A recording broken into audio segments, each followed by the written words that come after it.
Hello, and welcome to today's episode of Between Friends. I am thrilled that you are joining us. Hi, Betty from New Jersey. Good to have you here. And Francine from Kentucky. Oh, my goodness. We're just so blessed with how many people we have join us every week. You know, if you have embroidery friends who enjoy learning about embroidery, invite them. Share the link so that they can join us and learn how to pump up their embroidery. Yay. Tammy says she's ready. We have Sue S. Brown in the house from snowy Canada. Maybe you all know Sue Brown. She is founder, owner, chief needle threader over at OML Embroidery. And on Saturday, this Saturday, she's going to be hosting a sew along of the Dime on the House project that I will reveal at the end of today's program. So thanks for doing that, Sue Brown, and thanks for joining us today for sure. It's really so lovely to have all of you here. I know we have a lot of bad weather around the country, so it's probably a good day for many of you to just be, tucked in at home and watching and learning about embroidery, right? Probably not our friend in Arizona. Maybe it's a lovely day there. You never know, though. You just never know. And Deborah Kearney up in Philly, nice to have you here. Thanks for joining us. A Philly girl. Love that. Okay, so today we're going to talk all about pumping up your embroidery. There's a lot to learn on how to do that. And of course, last week we talked that we would be teaching all about embroidery foam. So let's go ahead and look at the points that we're going to be sharing today. And that is, puffy foam. So this is embroidery foam.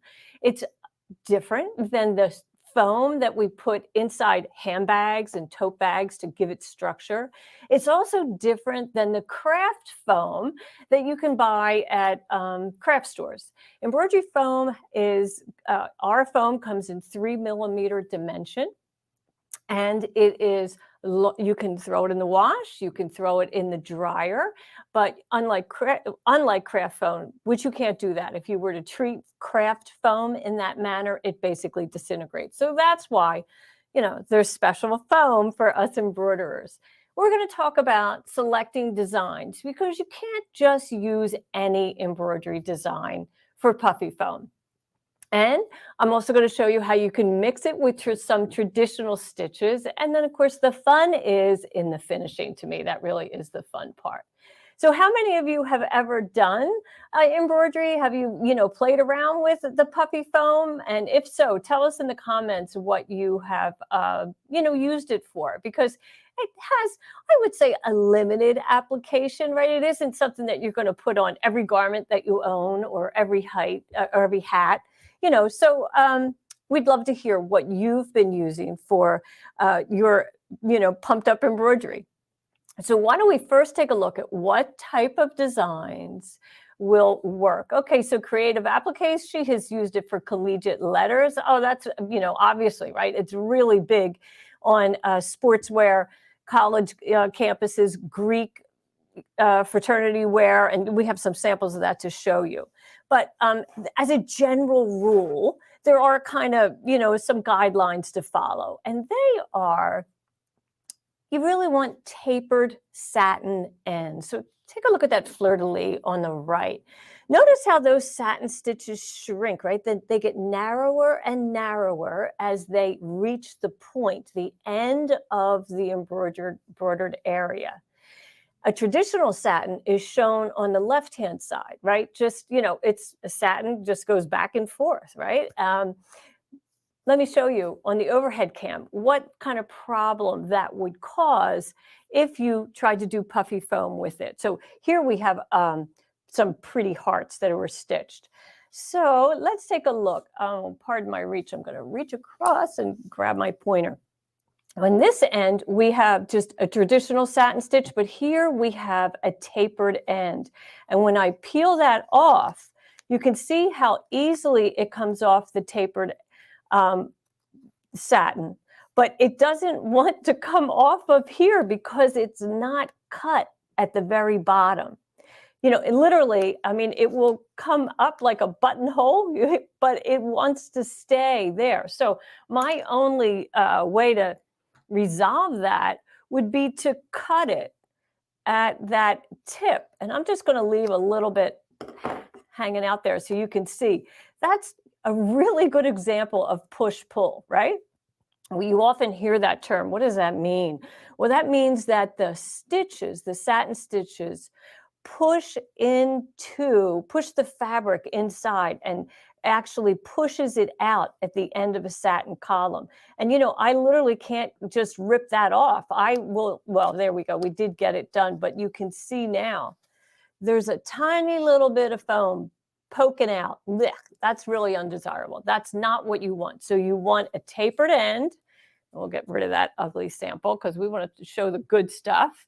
And then we'll go back over to PowerPoint so I can show you some other ideas for embroidery design. So closed satin shapes work really well because you will be perforating the puffy on the inside of the satin and also on the outside of the satin. So the puffy will just pop right off. You won't have any unstitched areas of the foam to be concerned about. So let's see, Betty Fedor, she put beach please on a straw hat. That sounds like fun, really good idea. And Sue, she used it on strawberries that hang off the edge of a towel. Very nice, I like that, that's a great application. And Helen, you used it on a t-shirt. I have a design that I'm going to show you. I didn't get to put it on this shirt, but that was my whole intention. And so it's a good idea. You have to worry a little bit about the weight of the fabric. So this Facebook user says she's bought the Puffy Foam, but she's not sure about using it. You're in the right place. You're going to learn how to use it today. And I think you're really going to like some of the different ways you can use it. It's really great. It's a lot of fun. It just adds a new dimension to embroidery. So I hope that you'll, give it a try. Okay, so if you're digitizing your own, if you have control over the stitches, then I encourage you to increase the density from a traditional steel or satin stitch. You want full coverage. You want that puffy foam to be covered by every single stitch of thread. So you're going to beef up your density, and I like to also beef up my satin width. The default setting on most puffy designs is 3.0, which is a rather, nice size satin. But boy, when you pump up to like 5.0 or 6.0, then you're really getting some elevations, shall we say. Here you can, one thing I want to point out though, when you do that, on some of your closed shapes, your angles will be longer than the stitch width setting that you set. Like if you set it at 6.0, at the top of that diamond, that's a longer distance than 6.0. So you'll get some split satin stitches. And that's okay in small areas, but the goal is to not crush the foam. Every time you pierce the foam, you're crushing it. So just be careful on how wide you set your satins so that you're not defeating the whole purpose on some portions of the design. And if you aren't a digitizer, don't worry about it. You can use a lot of satin designs as long as they have the tapered end by stitching it twice, just getting extra coverage over that puffy foam. Okay. So to mix it with some traditional stitches, let's go to the overhead cam because I had some fun making some samples. First off, we have this argyle set. And I just wanted to show you that this is a traditional satin stitch. There's no puffy foam in here at all. This is just a 3.0 satin same as the embellishment underneath. And then I added puffy.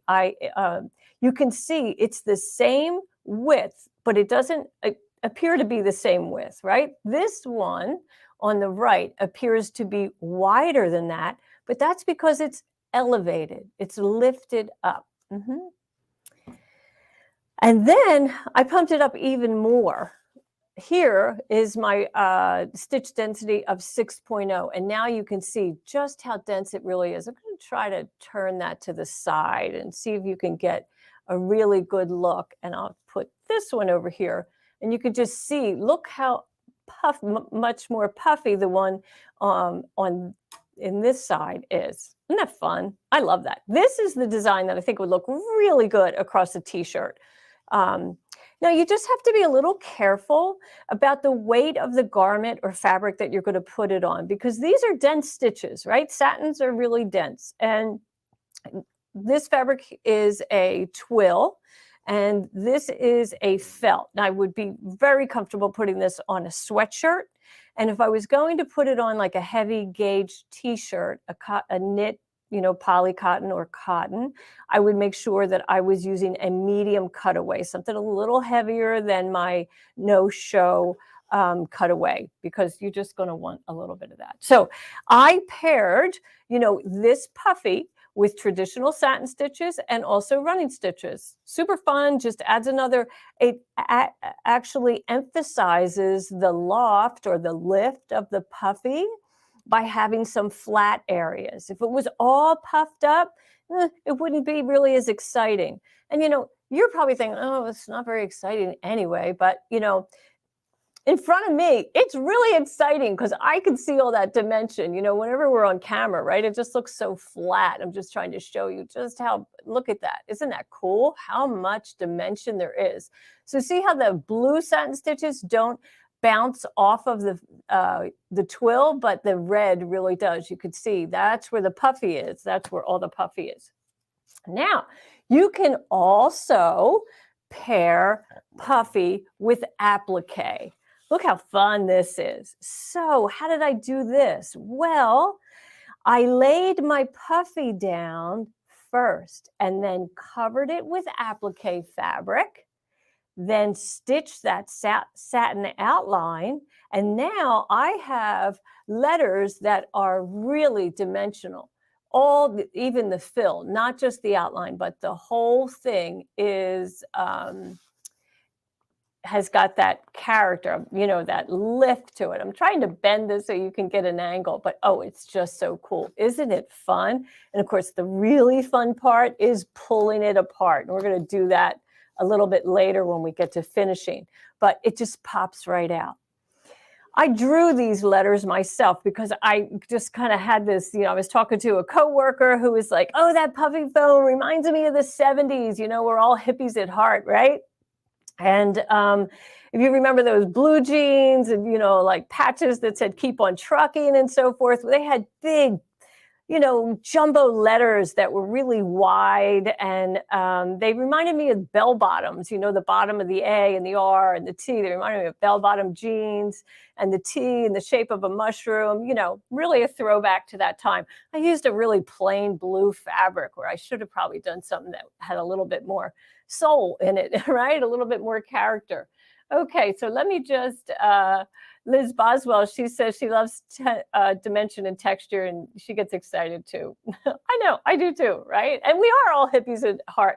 You may not know that, but, several other embroidery experts in the field, we're all around the same age, a lot of us. And so we grew up in the 60s and 70s and all that. And that's so much fun. So Mary wants to know, is there a special foam we need to get? Can we use the one from Michaels, she asked. Well, what Michaels and other craft stores sell is craft foam. And that's not going to stand up to the stitches, and it's not going to stand up to laundering. So embroidery foam has been designed to withhold those needle penetrations, meaning, you're going to perforate it when you stitch at the edge, but it's going to remain inside those satin stitches and creating that loft and elevation through the life of the garment. You will also be able to launder the garment, unlike traditional, just craft foam. So that's the difference between all of that. Yeah, and there's my expert friend, Deborah Jones. She knows it's just not as friendly to laundering. It really isn't. So, it's very inexpensive, Puffy Foam. So you get a package. We have a special that I'm going to share with you in a little bit.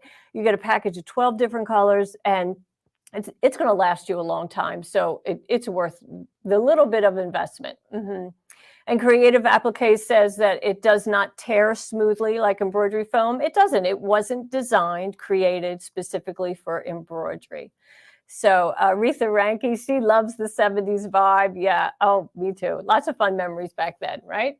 Okay. So what am I doing next? Am I on track here? Okay. So now we're going to talk about beefing it up. So let's go back to the overhead cam, and I'll bring in some new samples. So first off, speaking of Deborah Jones, my good friend Deborah Jones, she created this fleur-de-lis, which is 2 different colors of foam. So you don't just have to go with a single color. Here we have the black outline that stitches on the fabric first, that little accent, and then it's followed by that tan, and then the black. And I just put this, arced lettering around the fleur-de-lis. Wouldn't that look great? Left chest embroidery, or maybe on a bag, something like that. And this is a petite, kind of a timid design. It's only about 2 inches in height, but this is definitely wearable on a garment for sure. But look at all that dimension that you have there. It's really, that nice texture that you have. And those satins are so beautiful, the way they just cover that foam. I love it. Also talking about beefing it up, we have we ever thought about going to maybe 2 layers of foam? So I thought I would just leave this in place so you could see on camera that when I peel this off, and you got to kind of rip it off, right? I like to put my finger at the edge of the satin and peel it off, and take out the center diamond, and then we'll repeat on the outside. Oh, not so easy, right? Sometimes maybe we have to help it. And this only occurs when you are doing double layers. So this is 6 millimeters in height as compared to its neighbor next door. Now I'm going to hold this up, see if you can see look at the difference. This is 3 millimeters of foam, and this one over here is 6. So it's really quite puffy, quite puffy. And we got to peel these out in the center so we get that nice diamond shape. See if we can do it on this side without harming anything. There we go. Just pull it, rip it out, and clean this up at the bottom. Now you do have a little bit of puffy that peeks out of the satin stitches, and we'll address that in a minute. But isn't that fun? So, sometimes, young folks, they like the real exaggerated look of puffy. So you can experiment with that. Now, not every machine will like the double layer of puffy. I'm working on 2 kind of high-end machines, but and so they adjust the height of the embroidery foot, I believe, automatically. And I did not have any hoop drag or any foot drag on the foam, but just keep an eye out for that. Just test it first on a piece of foam, a piece of felt or something, and see how that does. Let's see, do the stitch, so embroidery.com, do the stitches take the extra layer okay and not look sparse? No, they take the extra layer fine. It's just what you're seeing is more foam poking out of those satin stitches because I haven't done the finishing work yet. Yep. Yeah, Sharon Schroeder says, get out the heat gun. You're not kidding.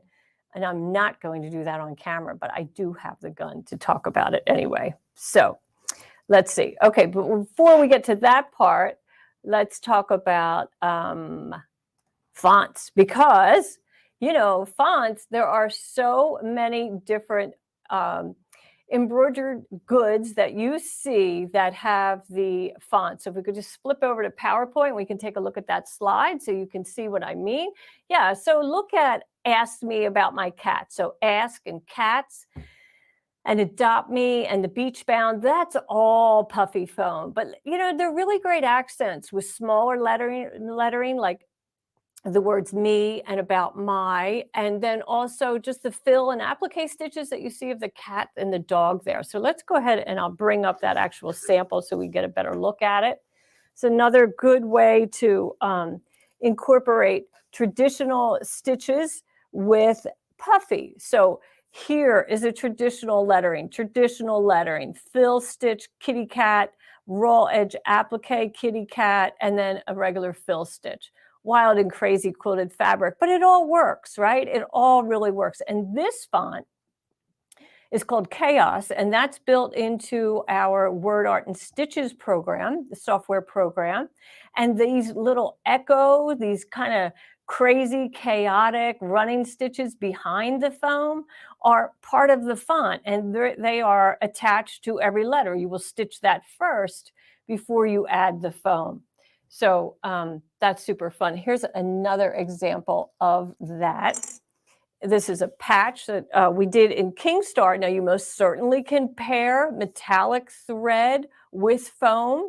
This is our beautiful purple metallic laid over purple foam on a poly patch twill patch.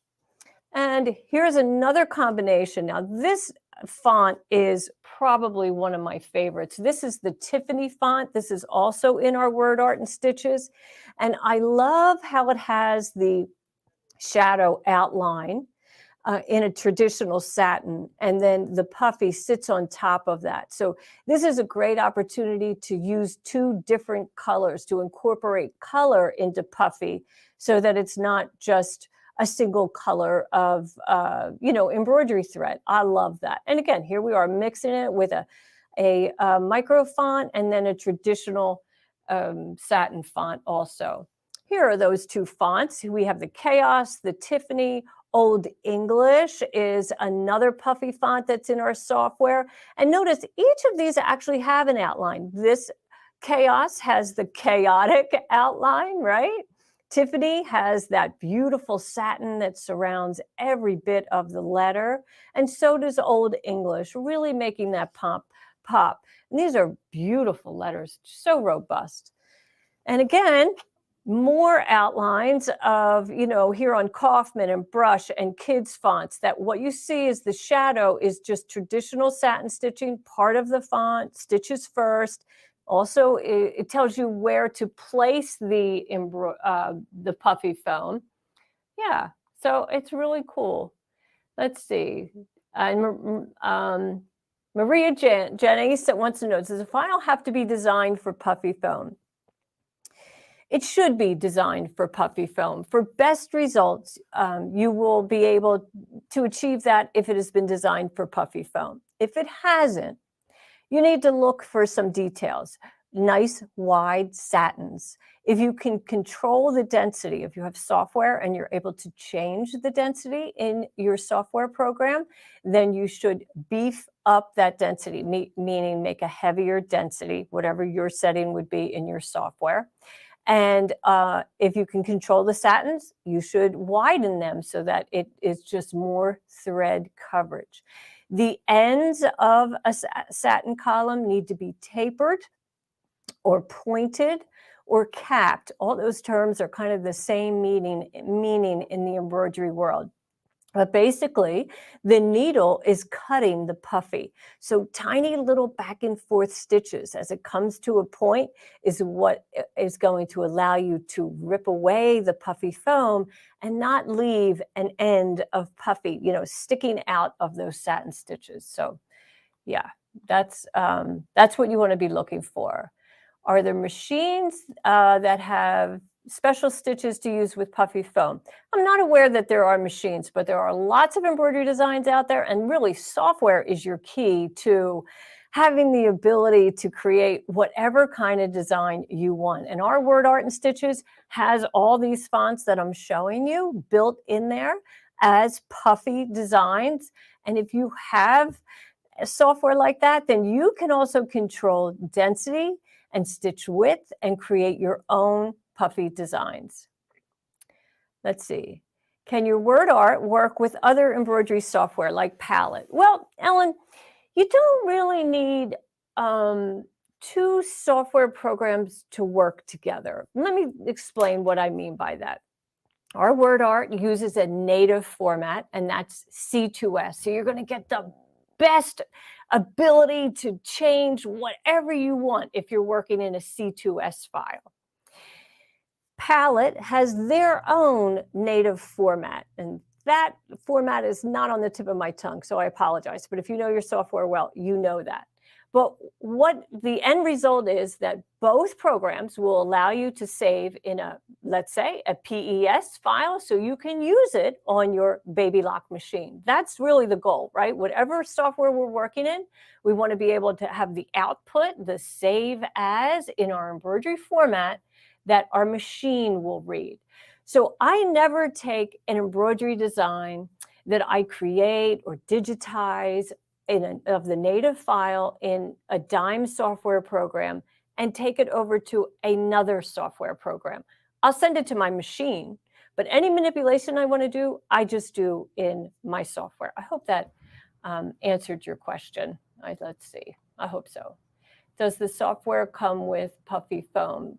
Software does not come with Puffy Foam, but Puffy Foam is sold separately and, very easy to find and use. So, okay, let's go take a look. We also have Greek letters, because like we had mentioned earlier, our friend from Creative Appliques, she said, college gear is often Greek letters for sororities and fraternities. And so we have 3 different Greek fonts in there, which are really fun. And here's a Greek applique, for a sorority sister. This is really popular. If you have family members, friends, or you live in a college town, boy, you see a bunch of that, right, on Puffy Foam for sure. So, let's see. Ann Philbeck says, you've been playing with Toolshed and you're loving it. I'm so glad to hear that. So, folks, Embroidery Toolshed is our free software that you can all use. And you can just download it from our website for free.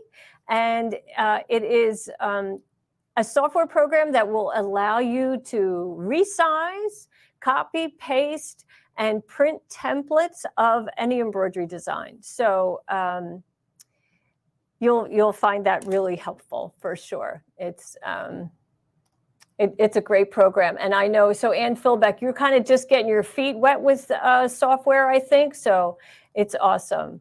And, Embroidery Toolshed, we love it for printing templates. That's really, our main thing here. When we teach, if you want to get precise embroidery placement, we often use templates, and it's the Toolshed that allows you to stitch that. But in Word Art and Stitches, all those fonts that I just showed you, they are loaded in there. So you are able to turn any design. You're able to use those. And then you can also change simple designs into puffy designs also. Okay, so let me see what's next. We looked at the font. Oh yeah, now the finishing part, right? So let's go over to the overhead and take a look at how we finish. And first off, let's just take a look at some of these stitch outs that I created. So we have a black heart, doesn't mean it's a sad heart. A couple things I wanted to point out here though. First off, don't be chintzy with the puffy. See how my piece of Puffy Foam, I didn't place correctly. It should really be a little wider. So right here, there's no puffy in there. So this part of my heart is kind of collapsed. It's not the end of the world, right? But okay, so this is like, popping bubble wrap, right? It's so fun. You just kind of work your fingers around those satin stitches and hold down the satins and then pull them off. And then we lift this up. Oh, isn't that great? Now, look how beautiful that is. This is black foam, as you just saw, and I stitched it in our exquisite 40 weight black thread. And really, that's done. I mean, it's done. But what if I had used white foam and I used black thread. Well, now you can see some of that peeking through, right? You definitely can see some of that white foam coming through those satin stitches. So that's not so desirable. What you can do, I repeated that same thing here. And on this side of the embroidery design, I applied heat. And I did that with a heat gun. Literally, these are the type of guns that you use to remove paint in a home. And mine has two settings. It has a medium and a high setting. But, you have to be careful. I don't have this plugged in because it does get very hot. You have to consider the fabric that you are applying that heat to. This is cotton, so I didn't have any problem. But if this was a polyester or maybe a microfiber, athletic wear garment, you have to be a little careful. But when you do, so just start on a scrap of fabric to test it first. But then you just shoot that heat towards the foam, and then take your fingers and give it a little wiggle, like squish down the foam, and that will allow those stitches to cover any little parts that are still poking out. Now, I still have to go back with my heat gun and clean up this area and this area over here, but I'll get pretty decent coverage. But you should always use the same color or very close to it foam and thread for best results, okay? Got to do that for best results. Let's see. Judy wants to know, do you use the same color thread in the bobbin? I used bobbin thread, traditional bobbin thread. So this is my white bobbin thread. It's not going to show, if your machine is set properly. Good embroidery tension is 1/3 bobbin stitching on the wrong side of the fabric and 2/3 of the top thread. So as you can see, I have just about that here. So my bobbin thread is not showing on the top. Absolutely not. We don't want that. No way. Okay, so what else? Oh yeah, so let's go ahead and, this is just the really fun part, I can tell you. Now, I want to talk to you about if you're going to do something like this, where your stitches are really close together, or let's look at the O and the U, the O and the U, and the U and the L. So I placed my applique fabrics as individual single letters. Like I didn't stitch the placement guide for the whole word. First I did the S and then the O and the U and the L, because it would be really hard to trim this applique fabric in between these letters that I wanted to snug up so close to each other. So you have to, just plan accordingly and do it one at a time, and then you'll get nice clean coverage. But, this is fun. But once it's done, it's done. Yeah. And then how rewarding, right? Isn't that fun? So much fun. I just love Puffy. So what else could you use it on? It's great on bags, great on bibs. You could have some fun things to write on a bib. Let's see. Oh, okay. Let's see. So Francis wants to know, so Franny, got to figure out something to do with the excess foam that's pulled away. Oh, well, you just can't believe, like I would not throw this out. This is a letter. This is a heart. This is, who knows, Now these little bits, they're probably scrap, but yeah, these chunky pieces, save them. Just throw them in a bag of, that's what I do. You'd really be surprised at what all you can do. How does it wash? Cecilia, it washes just beautifully. You can throw it in the washing machine.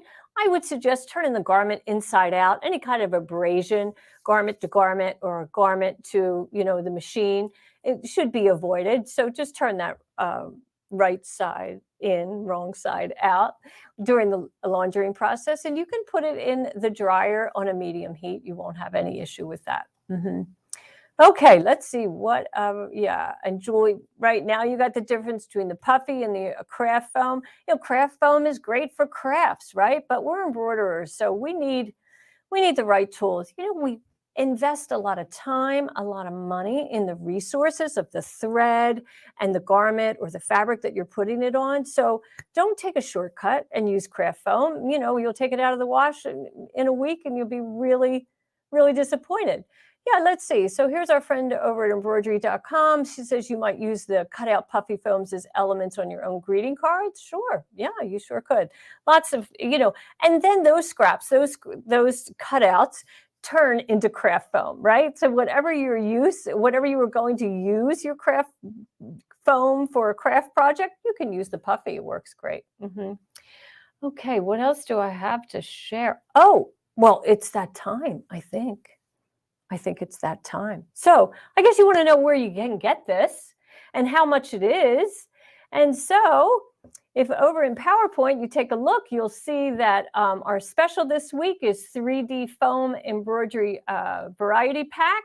You get 10 sheets and it's 3 millimeters, and those sheets are 9 by 12 inches. That's a really generous size. You'd be amazed at how many letters, words you can get out of a 9 by 12 sheet. And like we said, save them because you save those little bits because you can use them for sure. Yeah, Dorothy Shack, you've never tried it and you'd like to give it a try, you really should. Super, super fun. And it's just a whole new element that you can add to your embroidery. I like it because it kind of shows motion. I think it's really a lot of fun. So back in PowerPoint, you'll see that special price is $24.99, and we have a ship code of 75 ships free. So we hope that you'll take advantage of it this price. And those colors are the most most commonly used colors in embroidery, but they also pair really well with all kinds of other threads, like, the blue. You don't have to use that cobalt blue, right? You can use a variety of blues over it. And the yellow you can pair with gold. You could pair with khaki. You'd be surprised. Oh, let's see. Pamela Knight, you're going to teach it to your embroidery club. Aren't they lucky? Yeah, that's a really fun thing to do. And Norma Cooper, it's intriguing. You never tried it either. It's fast and easy, and it's pretty exciting. It really adds some dimension to embroidery without investing a lot of time. Okay, so I know many of you are waiting, a little drum roll, for the On the House project, and that's this month. And we decided, because it's Valentine's Day coming and we're all about puffy foam, we would do a puffy foam mug rug. So as you can see here, you're going to learn a couple things. You're going to learn how to piece in the hoop. Those 3 patches were actually pieced in the hoop. Some pretty embroidery was added, and then the puffy heart. Now the puffy heart is actually 3 different colors. So the center heart can be that tiny little one. That's just a satin heart. That's not a puffy heart, that tiny one. You can make that any color you want. And then the inner heart, I stitched in white, and the outer heart, I did in that pretty pink. So let's take a look at the steps that you'll go through. Isn't it adorable? This is a 5 by 7 design so that it will fit 5 by 7 hoops. And I learned last year that you can, when you make a mug rug, there should be room for the mug and a cookie. So I think a 5 by 7 canvas answers that. And what I like about that puffy foam is my teacup, my coffee cup, is elevated off of the fabric. It's lifted up just a little bit, 3 millimeters. That's pretty cool. Okay, color 1 is going to be the schematic of the piecing process, right? And I stitched it here in black thread so you could see it. But the instructions tell you to stitch it in a light colored thread that will not bleed through your fabric. So just remember that, because you're going to have fabric on top of this. If you stitch it in black and you're using white or light pink fabrics, you might not be real happy with seeing the number 1, 2, and 3 and so forth. Okay, so there's our numbers. First thing we do, right side up, place patch 1. We want to make sure that our patch is big enough to cover that outline. And then we take patch 2, place it right sides together with patch 1, and then stitch the next color, which is the seam. And then we flip the patch 2 up and finger press that with your thumb, like your fingernail. Just run it right across and run it right across that seam, and it'll stay nice and flat. You could press it in the hoop if you're so inclined, but not so much. So let's see. I just want to say hi to Janet Stocker. She says, thank you for your kind comments, Janet. And you miss seeing me at the shows from Treadle Art. Yeah, well, you know, we do a lot right here today, so I'm not traveling so much anymore, but thanks for your kind words. I do miss seeing everybody in person. I know my sister Marie and I, we had so much fun all those years as Stitched Sisters running around the country and sharing our passion for embroidery. Okay, so the next color, we'll tack down patch 2. And then we will place patch 3 right sides together, aligning the raw edges, and stitch the seam, and then flip that open. And now you can see how it's tacked down. That will be the final step in the piecing segment, but this is all one design. So next up is to stitch the tiny hearts and the lettering, and those 2 little hearts, one that is the dot over the eye, and then the one on patch 3 that will be the center of our puffy heart. And next up is a, well, you would get an outline. Sorry, I missed that photo. You would get an outline of where to place the puffy, and place the puffy foam over the outline and stitch the next color. And some of these images show me stitching it in one color, but it is actually 2 colors, so that's your choice. Notice here how skimpy I got with that puffy foam. I'm really close to that outline, too close, so don't do that, okay? Be a little bit more generous, but there you have it. Isn't that pretty? Look how elevated it is. It's so elevated. I love that. Okay, and I have 2 samples to show you under the camera, so let's just go ahead and do that right now before we show the final steps. We'll get rid of the Halloween thing. But so this one you can see was my better outcome, right? I always have to stitch everything 3 times for these projects before we really nail it perfectly. But so this is one color, and then we have an inner heart that is the white foam, and then we used pink foam for the outer. And most certainly you don't have to use these traditional Valentine's Day colors of light pink and a bright red. And down here I used a little black and white check so that I could put these red hearts on it. But, you know, you could have fun with the colors for sure, but all those designs are there. And then let's take a look at how we're going to finish that back, okay? So let's go back to PowerPoint and we'll take a look at our next steps. So in the instructions, I tell you to take 2 pieces of backing fabric, and I believe the measurement, and all of this is in the instructions, is 5.5 by 10 inches, and you'll fold it in half, wrong sides together, and then you'll place that one folded panel at the right side of the mug. And if you're on a single needle machine, it would be closest to you at the bottom of the hoop.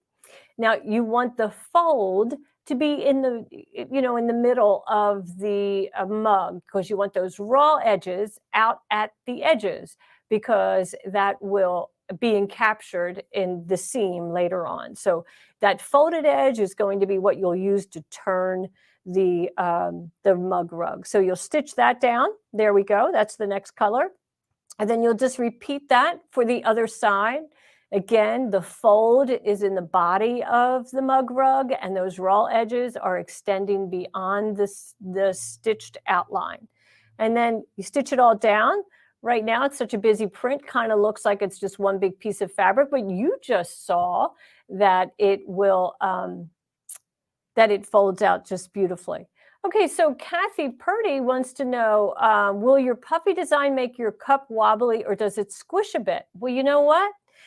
Puffy foam is rigid. I mean, it's, as you saw me earlier here, let's go back over to the overhead cam. And, you know, and now let me just show you this, because this is a really good example. This is puffy foam under the applique fabric. I mean, it's rigid.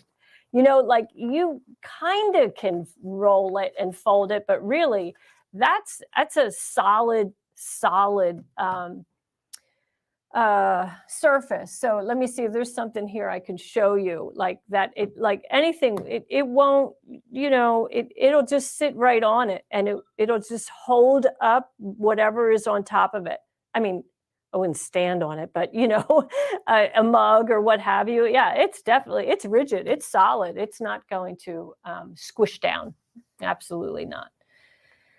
So let's see, can we place the puffy foam in a single area if you want the foam only in part of the embroidery design? Yes, you could definitely do that, Ellen. You would have to, I would suggest stitching out the design first, maybe even without puffy foam. Or if you have our embroidery tool shed, you could view it in the stitch simulator and watch the color stitch out, right? You can watch how it's going to stitch out so you can anticipate what's going to happen. Always good to know what's going to happen under that foot, right? So if you only want it to be like in half of that heart, then you'll know where to place, what part of the heart. Is it the right, the left, the bottom, the top? What's going to stitch first? And you'll know when to stop that machine, slide in the puffy, and then stitch. Now, let's take a look at that heart under the camera if you really wanted to do that. Because, we talked earlier about capping stitches, right? Because if you remember, if I could find my little messy thing here, let's go to this. So right here, my stitches are tapered. So this peeled right off. But on this end, it's just a traditional satin. So I have that puffy foam poking out there. And a heat gun is probably not going to get that big glob of puffy foam out of there.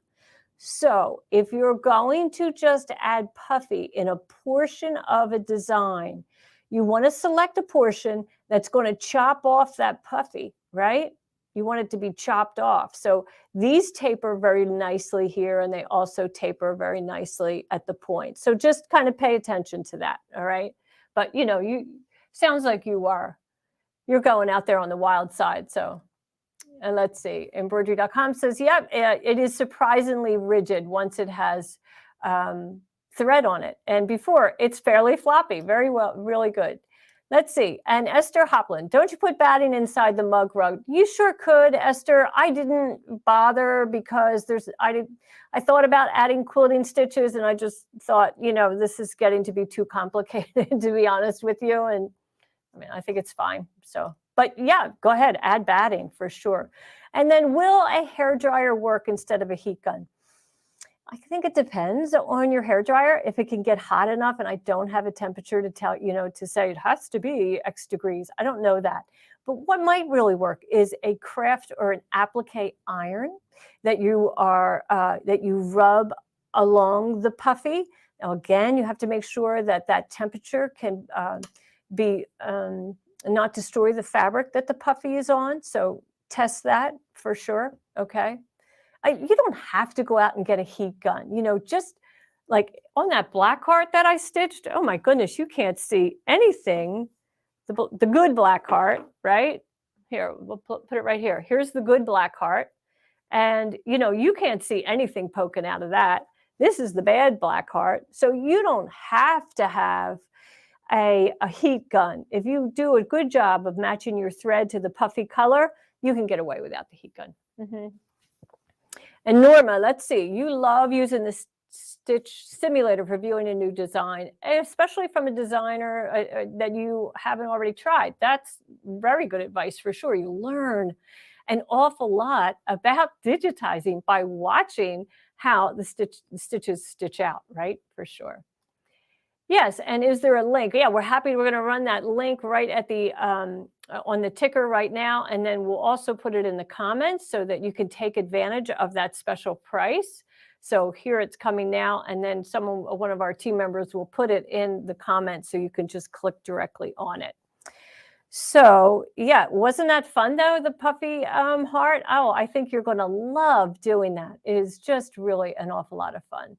So, and here's that link for you. And that link is also in the comments. You can just go right there and click on it and take advantage of that.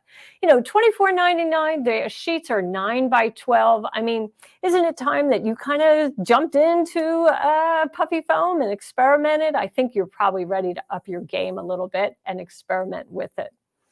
Okay, so we do have some exciting things that are happening here, more so than all this puppy fun that we had today. On February 7th, so we could jump over to PowerPoint. On February 7th, we're going to be starting a new twice a month series on software, and that's going to be led by my good friend, Ashley Jones. She will be tackling all kinds of software topics and focusing on dime software. And that will be the first and third Tuesday of the month at 1 o'clock Central. And the first week will be all about our embroidery tool shed, and which is the free software that you can use, you can download for free, and she's going to show you what you can do with it and where to get help and all of that. So if you're just beginning, just getting your feet wet in embroidery software, this is mark your calendars so that you are popping into Facebook Live with Ashley Jones for Software Success every other Tuesday. Oh, Dawn Tennyson, you're all signed up. I love it. Good deal. Glad to hear that. And you are in good hands with Ashley Jones for sure. Absolutely. So she is just delighted. Let's see. Glad you're discussing Ashley's new sessions. I was curious about it. Oh, yeah. And I'll be notifying you here every week for sure what Ashley will be doing next. But remember, it doesn't start till February 7th, which, believe it or not, is so soon. I just cannot believe how quickly time flies, right? So, and in the comments below, you'll see that if you want to get notified for our software success, you can do that. Just click on that link and you'll be notified. And Bonnie, Ashley's class will be right here on Dime's Facebook page every other Tuesday, the first and third Tuesday of the month, starting at 1 o'clock Central Time, whether we're daylight saving or not. If it's 1 o'clock in the Central Time Zone, this is where we're going to be. Yeah. And Cecilia, you think that's wonderful. I do too. Absolutely. Just love it. Oh, and Phil Beck, thanks for joining us today. I'm really glad you enjoyed it. I had a lot of fun prepping for Puffy Foam.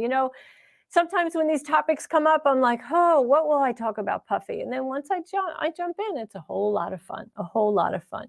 So what else do we have coming up? Well, we have the special. Don't forget about that. And then next week, we're going to talk all about variegated threads and how to use them in your embroidery. So that'll be a fun session. And so I hope you'll join me next week for another episode of Between Friends. And until then, happy stitching. See you next week.